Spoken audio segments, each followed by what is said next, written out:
Glad you're here this morning, and glad you made it. I feel like we're closing out this series, and it's been a series I've really personally, it's been something that I've been wanting to do for a long time, is just walk through these Beatitudes. So thanks for just, I guess, maybe indulging me on it, but I think that this has hopefully been a valuable journey for all of us to walk through these each week and try to understand them. I remember this one hit me in a weird way, and I know this is going to sound odd, but I was in New York a few months ago with my kids, and we were in New York City. The kids have been wanting to go there for a long time, and so we went to New York. We were doing all these different touristy things, right? And we had all these different things we were supposed to get to. So we're supposed to get to all these shows. We're supposed to get to all these plays. We're supposed to get to a lot of different tours and different things. And so there came a point in the day where we had a restaurant reservation, and then we had a show to get to.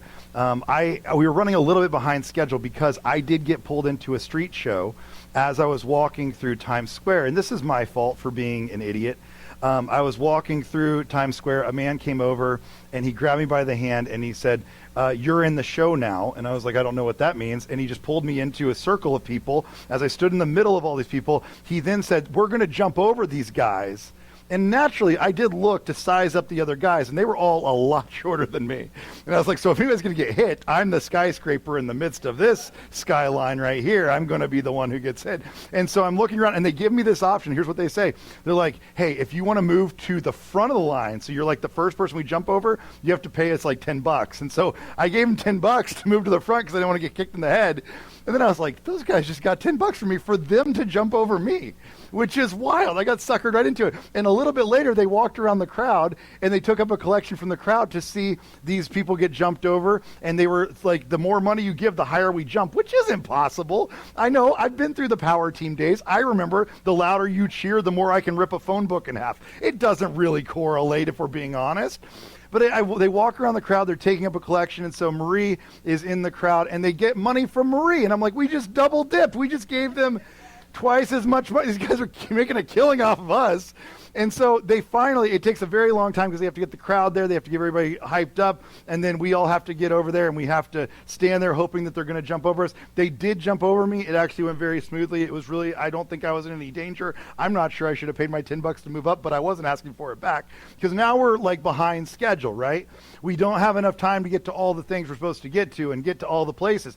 And what happens is we are now, my kids and I, Marie went to a coffee shop. She's sitting in a coffee shop. And we are now wanting to go to this coffee shop. It's a place that was on our list of things to do. But my kids and I, we take a little bike trip through Central Park. We're riding through Central Park. We have this little trip going on through Central Park. We're having a great time. But we have a schedule to keep to, and we have to get to the coffee shop to meet Marie so we can get our coffee so that we can go on about our day and get to all the other things that we have planned. And as we're doing that, we're riding back from Central Park to get there. And I remember distinctly there was a moment where I was like, you know what we should do is probably be safe about this, make a good decision, take the long way around where there's less traffic, because I don't know if you know this or not, in New York, there's a lot of drivers. It's like a lot of cars, and they're not always great about, liking people. Let's just say that. They don't like people. And so I was like, maybe we shouldn't ride our bikes through the midst of this, but I'm like, we have to do this on time. And I remember distinctly at that moment, like yelling at my children, specifically the directions on where we're going, how this is all supposed to take place, getting them up to date on what we're supposed to do. And as weird as it is, that will tie into what we're talking about today, which is a very odd thing. Because today we're talking about this idea of being persecuted. We've gone through all the Beatitudes. We've gone through all of these Beatitudes that Jesus lays out. And in this Matthew chapter 5, if you have your Bible, you're welcome to look there. But in Matthew chapter 5, there is this list of things that Jesus starts off his Sermon on the Mount with. Now, we've been through this. If you've been around, we've talked through all of these pieces. Remember, Jesus starts off his Sermon on the Mount, the most important teaching that he will do, with these surprising and subversive lists of people that he's looking for. Now, these are not necessarily values that we'll all carry, but these are all essentially target market statements. He's saying, these are the type of people that I'm looking for in the kingdom of heaven. These are the people that will receive it the easiest and the best. These are people that will understand the kingdom of heaven at a level that everybody else will not. He's laying it out for people to say, this is what you're looking for. If I was to say, this is the person who will get it the best, this is the kind of person who will understand it at the deepest levels. And he lays this out for the crowd, saying this is what it's going to look like. He begins there, and he starts off with this curious word again, where he starts off with that word makarios. Remember, it's not a spiritual blessing. It's a fortunate blessing. It's more like happy or fortunate. It's more like congratulations. It's something you would say, some scholars and theologians would say it's what you would say if you were to say throw a party when. Throw a party when these things happen. Like, that's what it's for. And hopefully you throw a party, it would be a great party. And like, it would be a good thing. It wouldn't be like making your family stand there for a gender reveal or whatever. It'd be like a good party. It'd be like a fun party. Have a good party, that kind of party for this. And what's weird is Jesus says that about these things that you'd be like, this doesn't really make sense about most of these areas. Jesus starts off, he says, blessed, makarios, are the poor in spirit. Now remember, I don't think any of these are by accident. These are very specific. Blessed are the poor in spirit, theirs is the kingdom of heaven. Blessed are those who mourn, for they will be comforted. Blessed are the meek, for they will inherit the earth. Blessed are those who hunger and thirst for righteousness, for they will be filled. Blessed are the merciful, they will be shown mercy. Blessed are the pure in heart, they will see God. Blessed are the peacemakers, for they will be called children of God. Blessed are those who are persecuted because of righteousness, for theirs is the kingdom of heaven. Now, this is a specific list of things. Jesus, again, remember in the Greek, this are exactly 34 words. It's set in 2 sections. There's 34 on each side of those sections. It's specific. He has almost a cadence to it. It's almost poetry the way he's designing this specific phrasing. And each time he says, lucky, congratulations, blessed are you, for these different things that the world would say, that's not exactly how we see blessing. And again, I don't think there's an accident in this, because he actually bookends the whole thing here. This is what's called the inclusio, but the beginning and the end are the same. Notice this. If you have your Bible open, look at verse 3. Verse 3 starts off with, blessed are the poor in spirit, and what is theirs? The kingdom of heaven. Verse 10, the last one. What does he say in that? Blessed are those who are persecuted because of their righteousness. Why? Because theirs is also the kingdom of heaven. It's the only two that match. There's a bookend here that he's trying to put in place to say, you are the kind of people who are going to understand the kingdom of heaven better than others. This is the kind of person who will get this at a deep level within their soul in a way that other people may not understand it. Now, I got to be honest, this word, persecution here, is a word that I think is kind of interesting to us because I don't know that we fully understand it. So the word is dieko in the Greek, and it means to be pursued, which that word is more like to be hunted. To be hunted down. To be persecuted or to be prosecuted. And I have to ask the question as I look at this, like, when you see those, and maybe I'm being naive here, but I almost wonder, does this really apply to us? Like, can we really relate to being hunted down for our faith? Can we really relate to that? Is that really applicable to where we are in the culture, in the society, in the country that we're in, even in the state we're in, even in the part of the state we're in? Like, can we really relate to being hunted down? Can we really relate to being persecuted? I mean, I can relate to it a little bit because every time Billy's here, he just glares me down from the front row, and he does this a lot. I'm like, now that's right around 45 minutes. That's when this happens. Yeah. And he speaks, I know he speaks on your behalf. He's your representative. I get it. He's been voted into office. But I have been persecuted that way a couple times, just the thumb across the neck. But really, how many of us have really understood that? Is this really applicable to us? Now, in the first century, it absolutely was. This is something where Jesus is talking to people that are absolutely going to be persecuted for their faith. There's no doubt about that happening in a real way. At the moment that Jesus is talking, these are not yet, it says that he sits down to talk to his disciples. Now, these are newly formed disciples. They're just now coming to faith in Jesus. But most of them are Jews. They've come from a Jewish faith at this point. Jews at this time, yes, they were being persecuted and prosecuted. They were being hunted in a real way. Now, it wasn't necessarily always physical, but it was always a real thing in their lives. Now, we know that at this point, most Jews were being taxed at 90% of their income. Like, I know we all love taxes. I know we're all like big fans of it. But imagine 90% of your income going to three different systems. There was one that was the governmental Roman system overarching. Then there was your state government within that was a little bit smaller. And then there would be your temple tax on top of it. Jews were paying 90% of their income back. They were absolutely being oppressed by a system that created that for them. We also know that they were people who actually, these apostles who were sitting there, the exact people Jesus was talking to, they're going to die in many gruesome ways. It's not going to go great for them. I mentioned a couple weeks ago that I was standing in a church not long ago. I was looking at these icons of the different apostles and the different disciples. These are just a few of them, but if you notice, these are some of the disciples' icons that still stand today. I saw some in a Methodist church down the road not too long ago. Seen it in some Lutheran churches, a few different places. But if you look at the icons, these icons are more known for how the person died than how they actually lived. I mean, Peter, you see like his icon, but his icon that he was known for is these two keys, which because he was given the keys to the kingdom. Remember that moment? But also there's an upside down cross behind it because that's how Peter died in Rome at the hands of Rome. He was crucified upside down. He was offered to be crucified right side up, and he said, that's too good for me, is to die the same death as my Savior. So he asked to be crucified upside down. I'm not sure which one's better or worse. Seems like it's really just 6 and 1/2 dozen, but he died at this upside down cross. Andrew, you see, maybe you can kind of see it there, but Andrew has a cross that's kind of turned crooked. It's like more like an X. That's how he died, was also on a cross.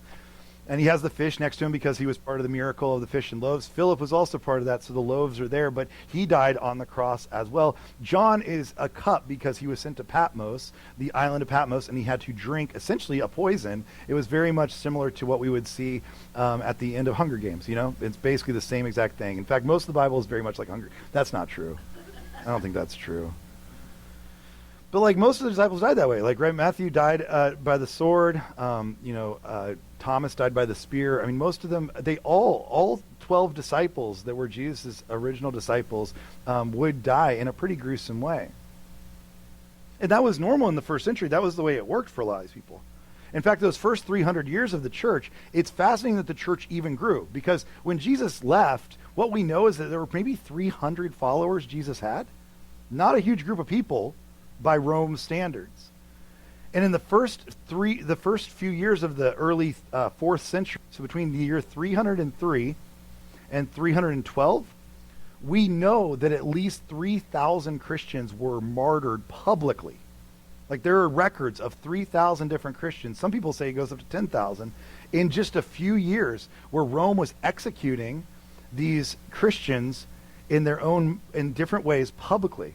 If you don't know the stories of Nero, he would hang them as candles. He would put them with wax around them. He would use them to light the games of the Colosseum. I mean, humans were used in lots of different ways. They were very creative, I got to give them that, about how they punished Christians. And they were actually, in a real way, experiencing these things. Now, what happened, and this is kind of interesting in my opinion, in a parallel, I guess. But if you don't know what happened after 312, is that's when Constantine, who was now the emperor of Rome, converted to Christianity. He became the emperor right around the same time. And in 313, he put out his first decree, which was a first decree saying that Christianity was no longer illegal. Now, this may be shocking. Hold on to your hats. But there are some scholarly debates to say that it was possible that the Christian movement had gained so much steam that Constantine only became a Christian for the political advantage it gave him. I know nobody would do that now. I get that was a different time. It was ancient Rome, nothing like anything we've ever experienced. But just hear me out. It's happened in history that it was beneficial for political gain to say you were a Christian. And so in 380, actually, Christianity went from not just being illegal, but it actually went to becoming the national religion of Rome, which is when many people felt was the first downfall of Christianity.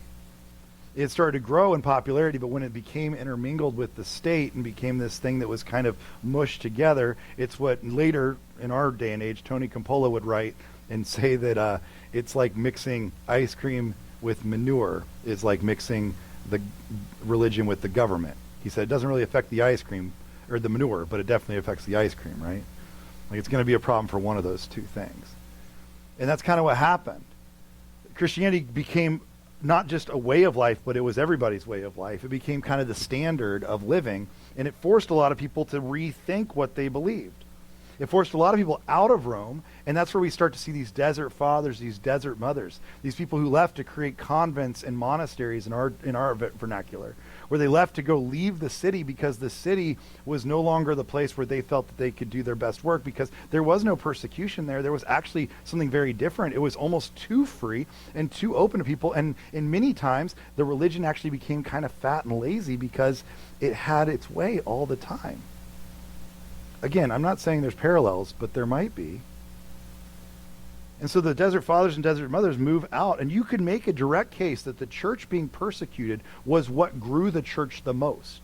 You can almost make a direct line. If you're reading through the book of Acts, see how in Acts, the church is this small group of people that are meeting at the temple.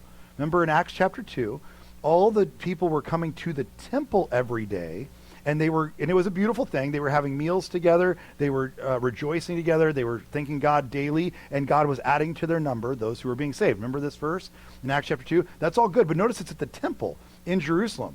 It's at the same place that they kind of started at. And all through Acts chapter 2, 3, 4, and 5, it really stays in the same place. It's not until Acts chapter 6 that suddenly the gospel starts to spread. What happens in Acts chapter 6? Is it because something awesome happened? Is it because something really good happened? Is it because they got better marketing and better messaging? They hired a PR firm and they figured it out, and suddenly they were like, he gets us? He gets us. Is that what happened? Is it because they had Super Bowl ads and they were like, this worked for us? No, it's because in chapter 6, Stephen is martyred. The first martyr shows up in Acts chapter 6. And you can almost make a direct case from Acts chapter 6 that the gospel starts to spread not just through Jerusalem, because they had to leave Jerusalem. And suddenly the message of the gospel starts to spread from there to what we would now say Jerusalem, Judea, to Samaria, and to the ends of the earth. But it didn't come through ease, it came through hardship.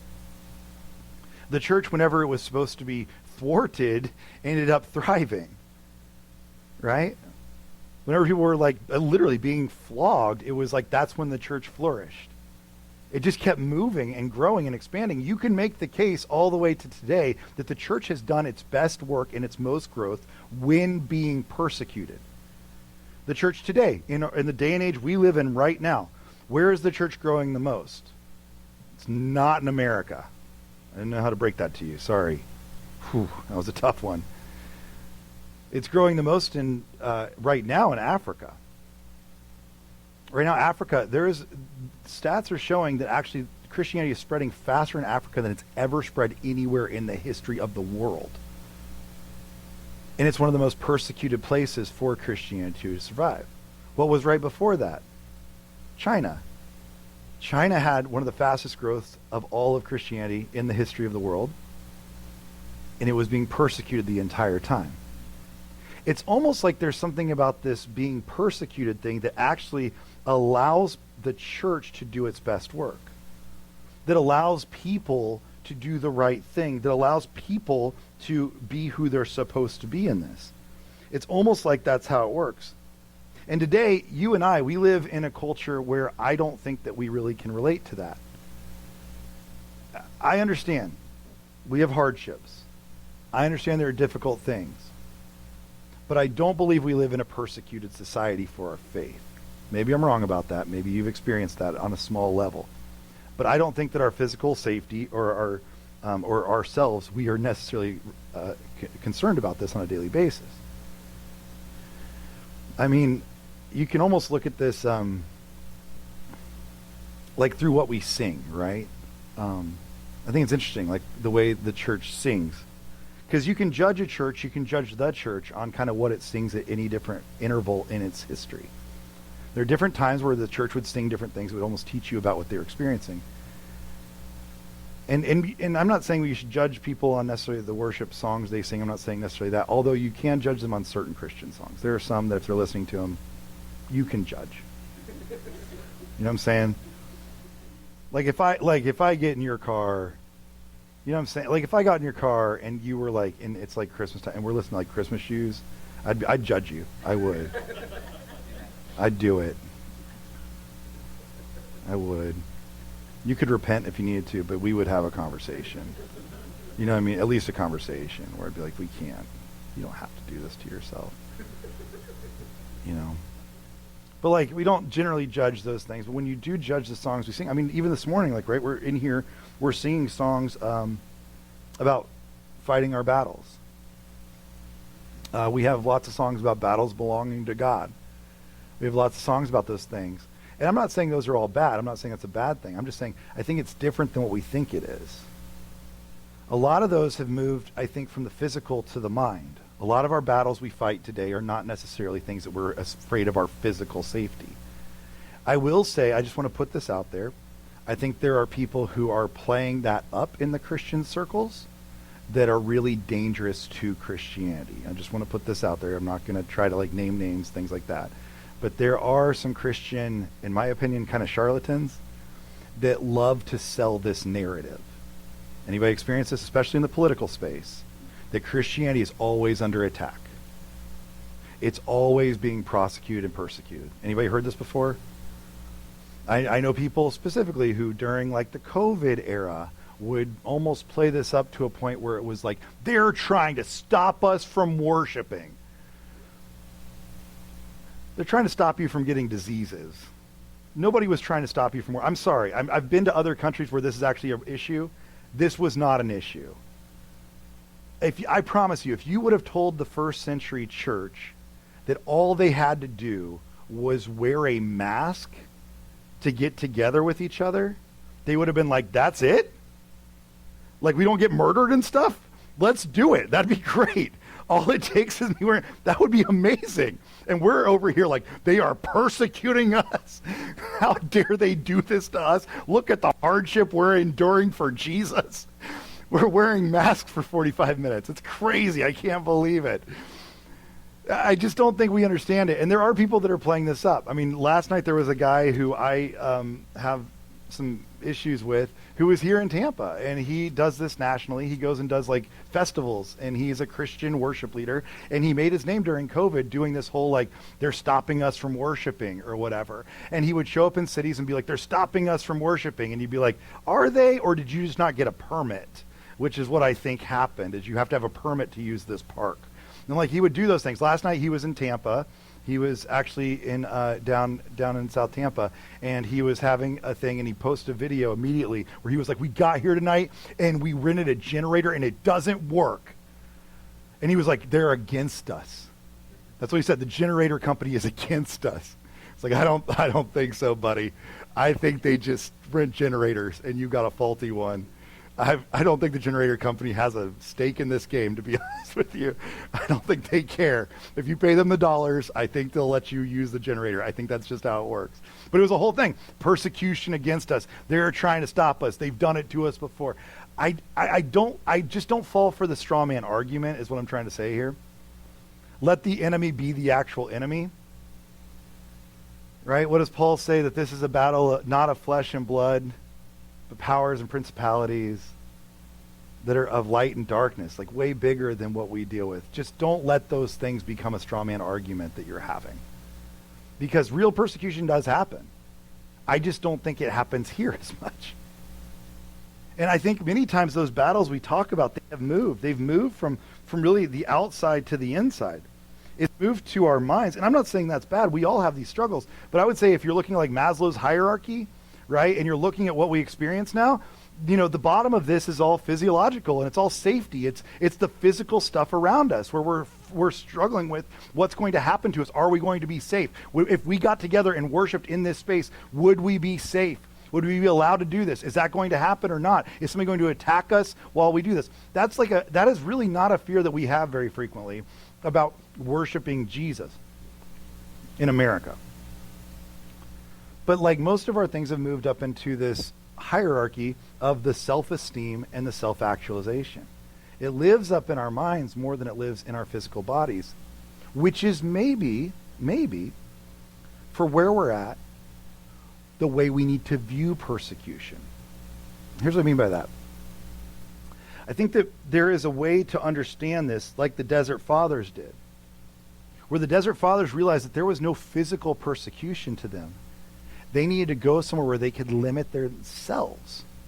See, because persecution limits us, right? Physically, it limits what we're allowed to do. It limits the physical safety of ourselves and the people around us. It limits the things we are able to do in a society, the oppression we face, the things that come against us.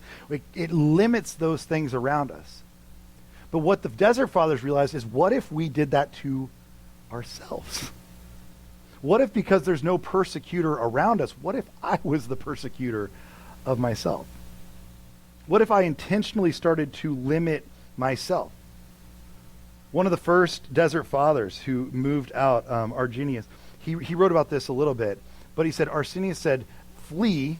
He was, and this is interesting because, and I guess you have to know a little backstory here, but Arsenius was known as the smartest of the Desert Fathers. He was one of the most well-educated people in all of Rome. He was an orator. He would go out and speak in the streets. People listened to Arsenius. He was very well known for what he knew. But notice what he did. He fled from Rome. His first writing is he said that the Spirit spoke to him and told him, flee and be silent and be still, which is the opposite of what he was known for. For these are the root of sinlessness. He had to flee from what he was doing. He had to leave the culture that he was in, and he wasn't being persecuted by them, but he was going to persecute himself and say, what if I limit myself? What if I learn the limits of what I have? What if I allow myself to live within the limits that I'm supposed to have? In other words, another theologian would say it this way, Lin-Manuel Miranda would say that dying is easy, that's what some people are doing, but actually living is harder. What if we have to live this out in a real way on a daily basis? What if we actually have to live this way? Because the limits that we have actually create spiritual formation in our lives. This sounds counterintuitive, but when we are limited, it creates spiritual maturity. Most of our spiritual maturity comes from limits within. I've at one point have told you guys kind of my motto. If people ask me the Christian life and what it looks like, I would describe it this way, two simple statements. That it is radical discipline for me. There is a lot of discipline that comes with the Christian life. Radical discipline for me, but radical grace for everyone else. If you look at the life and teachings of Jesus, that's the way he lived. He lived a radically disciplined life. Jesus fasted, he prayed, he withdrew. He did a lot of different things where he was going to live a radically disciplined life. But for those who did not exactly act like him, he did not judge the way that Billy judges me or the way I will judge your Christmas shoes. But he did extend grace to those who did not live that life. That's what he was there for. I think that there's so much growth that happens within the limitations. We're afraid of that, but the Desert Fathers understood this, and for us, I think we have to understand how we can still live in those limitations the way that we're supposed to. What if we have to be the persecutor of ourselves to be able to do that? Because I think this is hard for us to understand, because I think greatness in our culture, if we were to say greatness culturally defined, it means to transcend our limits. If you watch any Disney movie, any film at all, you read any book, the goal is to transcend the limits that have been given you, right? That's the hope, is that you become the boy who lived and suddenly you transcend the limits around you.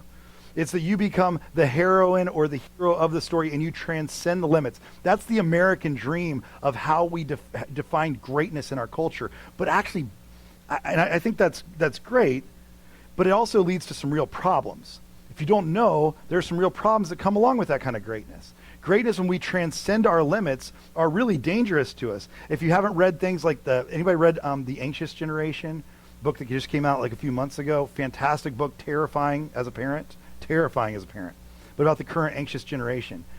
And what you find is that this idea of transcending your limits has actually created more anxiety within our next generations, because we've told them, you can be anything you want to be, which sounds great.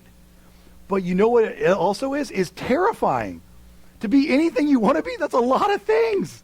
That's a lot of pieces out there. And when you don't make it to be anything you want to be, you feel entirely like a failure over and over again.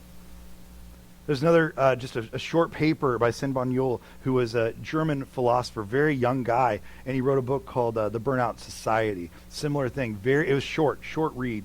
phenomenal read on exactly how this feels and what it's doing to us, because that's transcending our limits. But greatness, biblically defined, it means to embrace our limits. We actually take in the limits. This is what it looks like biblically, is that our greatness is to embrace them, to take them in, to allow them to be our own persecutor. Parker Palmer, who is a Quaker, and honestly just one of my favorite writers on this, he has a great book called Let Your Life Speak on these exact limits. And we almost did a Quaker service today because I'll be honest, it's been a really busy week, and I thought maybe we'll just ask for testimonies. Wherever you're at, you just stand up, and say whatever's happened in your life, that kind of thing. But we didn't. I'm sorry. And that would have been better. But he wrote this. He said, our problem as Americans, at least, among my race and gender, which he's a white man, if you couldn't put that together. His name is Parker Palmer. He sounds pretty white. Is that we resist the very idea of limits, regarding limits of all sorts as temporary and regrettable impositions on our lives. That's the way we view limits, right? Limits are just like a thing in the way. They're the problem we have to deal with to get to the good stuff. But biblically, that's the exact opposite of the limitations that we see Jesus himself deal with. I mean, if you look at Philippians chapter 2, again, this is a song that the early church sung, but in Philippians chapter 2, this was a song that was generally sung in the church. But again, remember this passage, in your relationships with one another, this isn't talking about some grandiose idea. In the church, as you exist now, in your relationships with one another, have the same mindset as Christ Jesus. And his wasn't to transcend all the limits. In fact, it's the exact opposite. Who, being in very nature God, did not consider equality with God something to be used to his own advantage. Rather, this is what he does. He made himself nothing by taking the very nature of a servant and being made in human likeness. Ken Shigemasu says it this way and I love this, the way he puts this. The greatest human being who ever lived did not strive to cram as much as possible into his short lifetime of roughly 33 years. Jesus let his life be limited by God's will and liberated by God's will. He found not just the constraints, but also the freedom that came with it through God's will. Think about it for a second, but Jesus constantly is doing the wrong things in our mind. He has 33 years here to start an entire movement that will last the rest of history. The fact that we're still sitting here and we're still talking about him, even this 2,000 years later, is wild for a guy who lived a very short amount of time and never wrote a book. He had no PR. He had no videos about him. He had no TikTok account. He had nothing going for him. And yet we still are talking about this guy. And in 33 years, he had to cram all that in, yet he did not stuff it full. It seems as though he left a lot of room around the margins. It seems as though he let the limits be something that was important to him, because he wasn't just about what he was doing while he was on earth. It was about who he was going to be while he was on earth. And those are different things. Not just what you'll do, but who you'll be. John Mark Comer, in his book on this whole thing, on which you should read if you haven't read Ruthless Elimination or Hurry, you should read it. It's phenomenal. It's something I just try to digest it all the time. It's a quick read. It's very easy to read. You're going to hear a ton of book recommendations today because I think there's so many good ones that I don't have time to get into too much. But this one, he says, our culture screams at us to fix our limitations. Our performance reviews highlight where we need to improve. You've all had those, right? Where it's only about the things to improve. And we try to shore up our weaknesses. And while personal improvement is fine and important, we are designed with limitations we need to learn to accept. One of our key tasks of our apprenticeship to Jesus is living into both our potential and into our limitations. Because Jesus himself did this. I mean, Jesus, if we're being honest, on earth, Jesus let people down. There were people that were let down by Jesus. Jesus, I mean, can you imagine if you were a blind man And you were like, but he healed another blind guy? I was around here too. Like, he just healed that guy, and like, I'm not going to get healed. I won't even make it in the book. Nobody's ever going to talk about me again.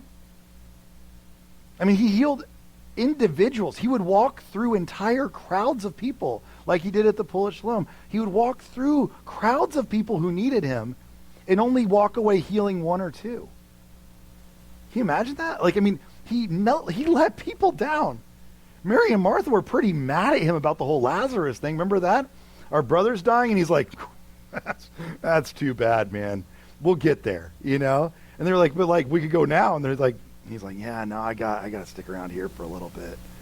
You know, I got some real important stuff I got to do. And he stays put. I mean, he comes through, he heals Lazarus, but at that moment, that's a huge letdown. There were many people on this earth that could have used Jesus' healing, and yet they didn't. Jesus actually did that. He made decisions in his limitations. He could not be everywhere at once at that time, and he chose to live within the skin that he was given to only be able to be present in one place at one time. Which is wild, isn't it? I mean, Jesus, he made people upset with him. He didn't go clear his name sometimes the way you'd want him to. Sometimes people would talk bad about him. You'd be like, hey, maybe go fix that up. And he'd be like, that's fine. They're going to talk bad about me. It is what it is. He walked slowly a lot of times. There's times where crowds are caving in on him. Remember, there's this guy that comes to him. He's getting out of a boat. Guy comes and says, like, my daughter needs to be healed. And he grabs Jesus and like basically pulls him through the crowd. And Jesus is walking through this crowd with this man. And then suddenly Jesus just stops. And he's like, somebody touched my garment. Remember this? Somebody touched my robe. And there was a woman who touched his robe to be healed. And he just stops for like a long time and looks around for her. And there's a guy that's like, hey, buddy, we got to go heal this kiddo. Like, you got to keep moving. And he's like, I want to find this woman. I just need to find out who she is. He moved at his own pace. He let the limitations actually be a part of his life, not a limitation from, but actually a freedom to do what he was supposed to do in the moments he had. See, I have a hard time with it because if I'm being honest with you, many of you know this about me, if you've known me for any time at all, is that I have a really hard time with that. One of the limitations that I hate having is that I can't make everybody happy. Does anybody have this issue? I'm sure I'm the only one. Where you don't like letting people down. So you say yes a lot more than you probably should. You try to be everywhere at once, trying to be everything to everyone at all times. I call it, my term for it is, I call it the tyranny of living for the approval of others. And I'm pretty bad about it. And I sacrifice things because I am limited and I don't want to admit that. I sacrifice things that are more important for things that are not as important. Because I don't want to admit that there's limits. I identify deeply, and some of you know this about me already, but I identify deeply with a guy named Evagrius. Evagrius was one of the first desert fathers. Evagrius wrote the book about monastic guides to combat with the devil. Evagrius went out into the desert. He had almost had an affair with an official's wife in Rome, and he felt like that was a bad thing, which it probably was, and so he went into the desert to spend 40 days fasting and praying and learning and doing combat with the devil, just like Jesus did. And when he went out there, he wrote a book about it, and he came back and he wrote this book.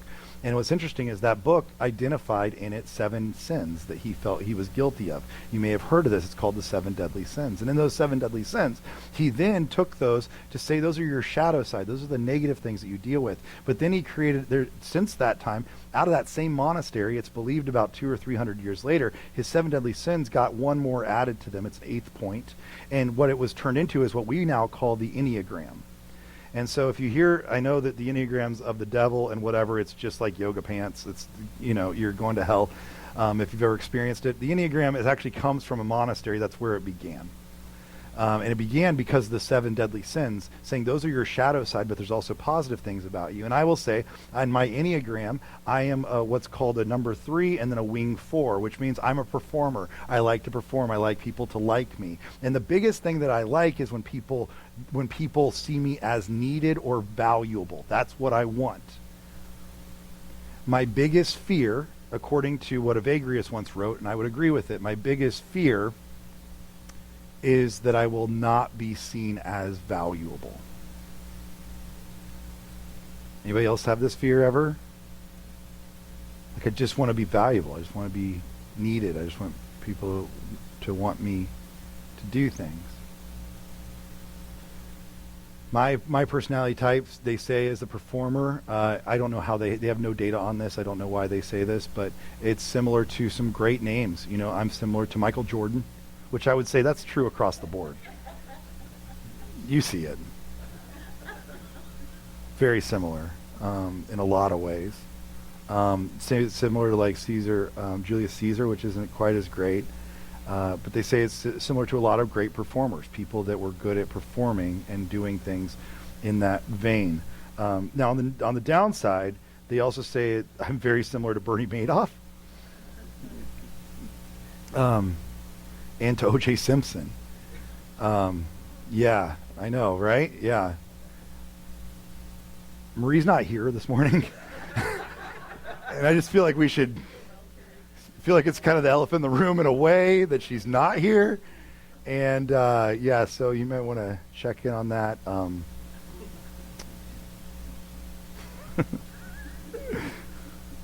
have this really small glove.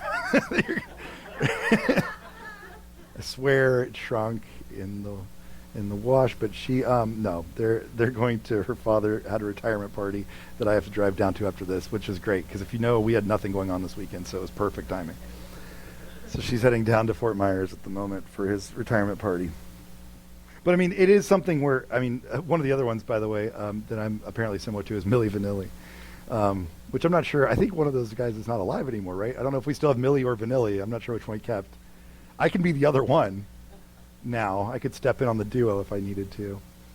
But I mean, like, that's the kind of people that I'm associated with, and I feel it deeply. Because, like, there is a part of me, I mean, like, that's what makes me good at my job. It might be what makes you good at your job. There are things about it that are good, and there are some things that are really dangerous about it, too, aren't there? Because I don't want to admit that I have limits. I don't want limitations in my life. I want to be able to be all the things to all the people all the time. I don't want persecution against myself. I want to be able to do everything I ever thought I could ever do all the time. I don't want limits like that. And I felt it deeply, like, to be honest with you, I felt, I was reading a book years ago, or a magazine article, it was in Rolling Stone, and Bono, he's from U2 if you don't know, his name's Bono, not that Bono, the other Bono, I'm just kidding, there's only probably one Bono. But he said this about himself, and I felt it honestly very deeply. He said, performers are very insecure people. Gavin Friday, his line to me years and years ago was, insecurity is your best security for a performer. A performer needs to know what is going on in the room and feel the room. If you don't feel the room, you don't feel that room if you're normal and if you're whole. If you have any great sense of self, you wouldn't be that vulnerable to either the opinions of others or the love and the applause and the approval of others. He said that's what kept him going as an artist, was there were times where he thought a whole person wouldn't need the audience. And there's times where I don't want to admit that I have those limits and that I need to maybe be able to prioritize those things. I don't want to have to admit those things even to myself. So what I want to do is I want to give a list of limits, and these come from Pete Scazzaro, who wrote Emotionally Healthy Leadership and like all the emotionally healthy stuff. Pete Scazzaro is great. I love his work. And I want to give you just a list of limits that he gives. Now, here's what I'm afraid of, is you're going to hear this as a negative. You're going to hear this list of limits going, oh, shoot, those are bad. I have those limits. The goal for those of us that are persecuted and realize that we need to do something different in our lives for this gospel to spread, for us to be people who manufacture and can maintain the kingdom of heaven, if we're going to be people who are part of that, then we have to learn these limits are not negatives, but they are actually positives, because they allow us to see the kingdom of heaven more fully. Let me just go through a few of these. First, he says that there is a limitation of gifts. Like, you only have so many gifts. I know that sucks to hear. You're not good at everything. And it's hard for me to hear that too, because I'm pretty sure I am. But we're not good at everything. Not everything is your thing. There are things that you have to realize you're just not great at. It's not your thing. And allow somebody else to do that. This is the body of Christ at work. This is what we see throughout the scripture. This is why we have limits. It's that we have to rely on others. We live in community. And I don't care how great you are at working with AI or whatever your thing is that supplements your problems or whatever it is. Jesus did not come to earth. It's crazy because Jesus, I don't know if you noticed, he came to earth and he was perfect. And he still gathered 12 dudes to hang out with. And it wasn't because he was like, I don't think that he was like necessarily like, I've got all these weaknesses and I'm not good at bookkeeping, but Andrew seems to be, or whatever it is. But he did seem to think that community was that important, that he should have people around him. You're not everything to everyone, and you're not the end-all be-all of all the things. You have to allow the limitations to speak back to you. That maybe you're not good at everything, and those limitations need to inform you. Parker Palmer, again, as he would write about this in his book, he said, everything in the universe has a nature, which means limits as well as potentials. Making pottery informs more than telling the clay what to become. The clay presses back on the potter's hands. It tells her what it can and cannot do. If she fails to listen, the outcome will be both fragile and ungainly. Like, you have to use the gift and let the gift tell you, does it work or not? Don't force that. You're not going to be able to do everything, and that's okay. Secondly, is you're limited on time. We only have so much time. Jesus himself limited himself to 33 years, really just 3 years of ministry, which is crazy. I mean, can you imagine if we would have had, like today, a guy who wants to be the Messiah? He has 3 years to go. You can barely get your website stood up that quick.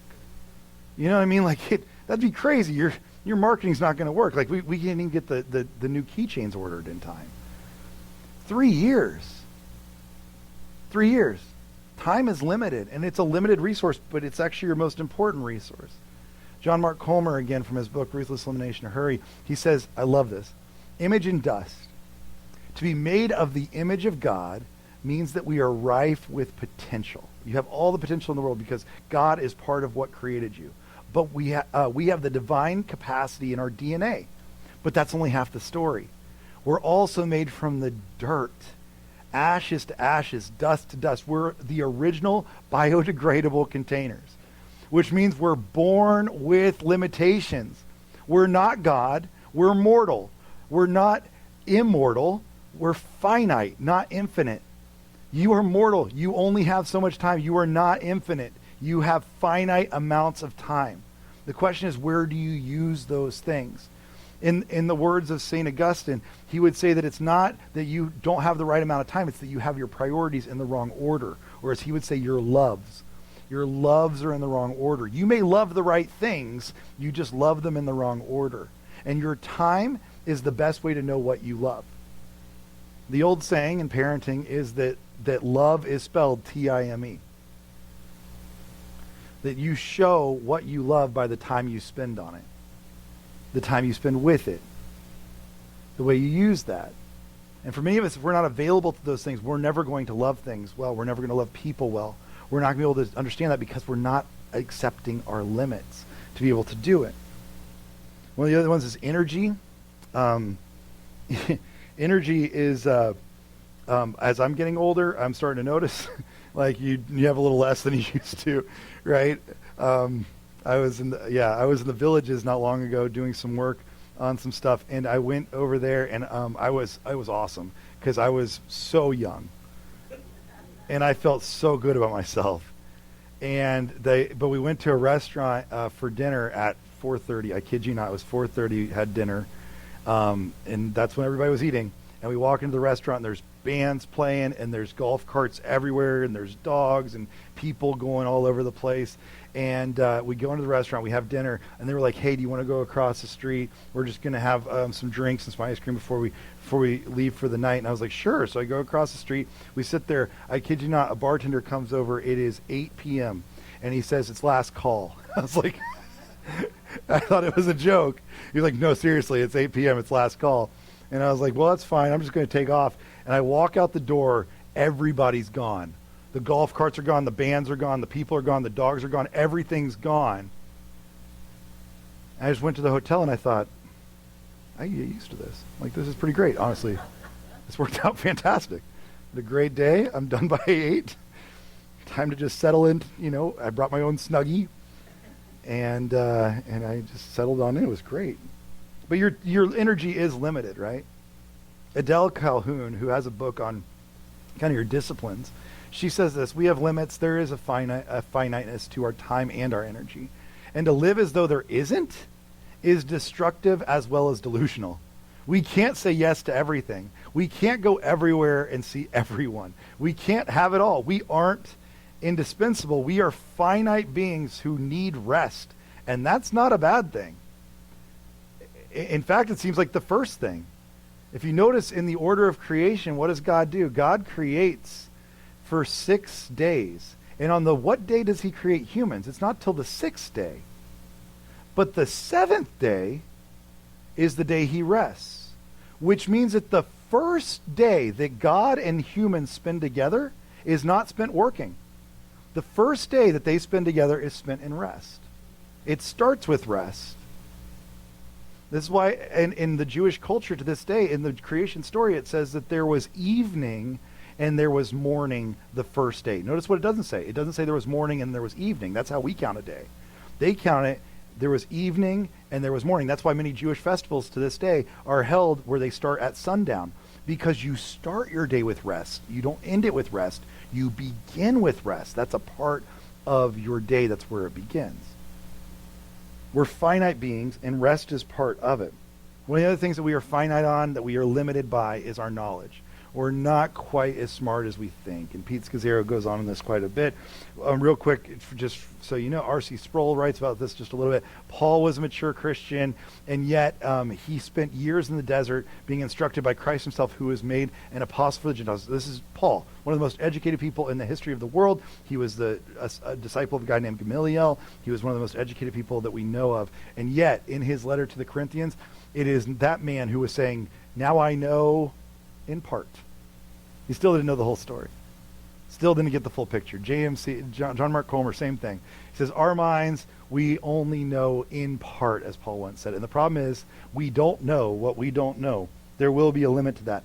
One last thing I want to put in this, and this is not Scazzaro, this is just my own version of this, but in this limitation, one last thing I do want to put in there is I do think life stage plays a real place in limitations. Some of you who have been through a few of these, you understand what I'm talking about, right? Do you ever look back, like before you had, like maybe if you have children, like you look back at what it was like before children, and you're like, how was I so ineffective? Like I thought I was doing a lot then, and I was doing basically nothing, I think. I mean, I tell people all the time now, if they're having kids, they're like, what should we do before we have kids? And I'm like, the first thing is before you have children, just nap. Like take all the naps now, because they're over. So like just get that out of the way. Have a great time with that.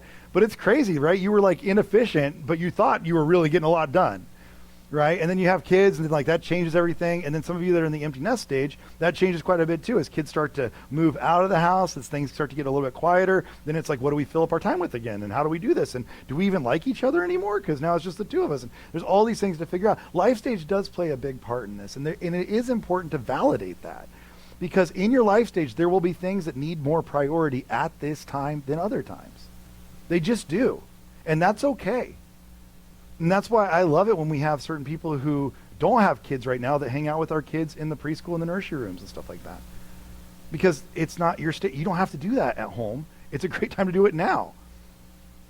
And vice versa. Like people taking care of other things when they do have kids where they can go do something else for the first time. Whatever it might be, there's different life stages. We all walk through them. But I think it's important to validate those. Ronald Rolheiser says it best, but he says every choice you make is 1,000 renunciations. It means that everything that you say yes to means you're saying no to a bunch of other things. It's just how life works. You're saying no to a bunch of other things.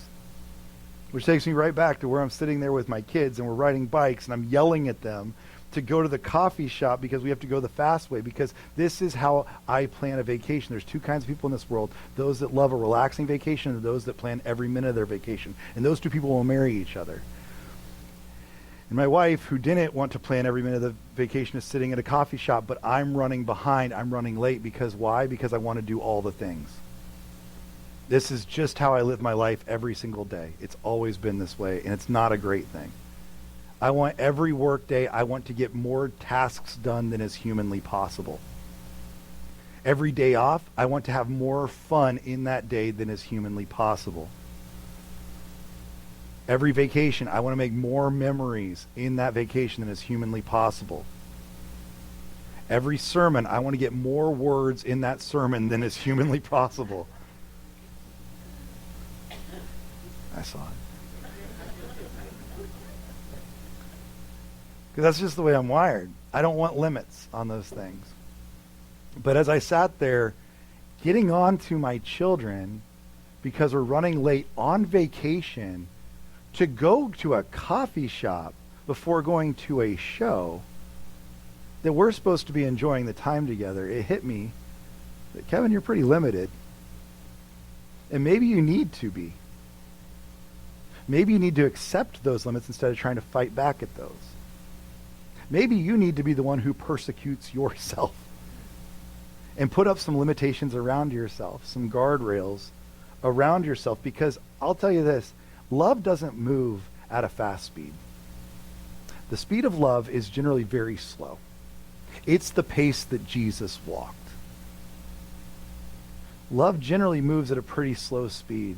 It can't be rushed. It can't be microwaved. And for many of us, we want to be people of love, but it's really hard for us because we want to rush through it all. We want to do everything for everyone. And instead of loving everyone well, we love no one well. And for the church, it's really dangerous, because this is why we have to leave the physical persecution and go to the desert and say, maybe we put up our own limits because we need people of love again. And that's why the church will spread under persecution. Why? Because we can relate to people who are also experiencing persecution. We have empathy for those who are going through things. We have the time and the space to allow ourselves to be present for those who are actually in need. That's the beauty of the kingdom of heaven.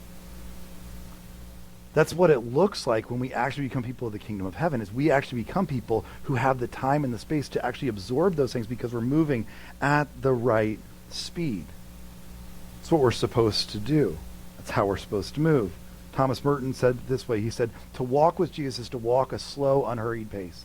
Hurry is the death of prayer and only impedes and spoils our work. It never advances it. John Mark Comer echoes him later on, but Walter Adams, who was the spiritual advisor to C.S. Lewis, said this: to walk with Jesus is to walk with a slow, unhurried pace. Hurry is the death of prayer. It impedes, it spoils our work. The limitation we need is the limitation that allows us to love people very, very well. That's what we're missing. And that's why I think this is the bookend that we see in the Beatitudes. What did it start with? It started with us being people who would see the kingdom of heaven. And it ends with us being people who see the kingdom of heaven. Walk back through this with me for just a second. Jesus said to the crowd around him, verse 3, blessed are the poor in spirit, for theirs is the kingdom of heaven. Notice all of these. Notice every one of these has a limitation attached. Those who are poor in spirit, theirs is the kingdom of heaven. There's a limitation. You are poor in spirit. Blessed are those who mourn. There's a limitation to it. You're missing something on this earth. For they will be comforted. Blessed are the meek, for they will inherit the earth. Blessed are those who hunger and thirst for righteousness. There's a limitation to this. For they will be filled. Blessed are the merciful. For they will be shown mercy. Blessed are the pure in heart, for they will see God. Blessed are the peacemakers, for they will be called children of God. Blessed are those who are persecuted because of righteousness, for theirs is the kingdom of heaven. What I want to do is as we've been going through this series, to bookend this, to see this the way I think we need to, I did this a few years ago, but I wrote down, and maybe this is a bad idea, but this is my version of the Beatitudes. I'm just going to warn you, this is probably heretical, so just deal with it. But I remember rewriting these myself and thinking about what this, I think, looks like in our language in our day and age. And if you would, let's stand together. I just want to read this for you, and read it, I think, again in our, and maybe our language. This is the Kevin Stamper version, the KSV. Again, not something you should take outside of this room. But this is the way I would read it. Happy are the down and out, both in their finances and in their soul. The unemployed, the underemployed, those who can't seem to get ahead, those who have been priced out of the market, those without a savings account or a health insurance, as well as those who are spiritually threadbare, who have little to offer, because they are in the kingdom of God.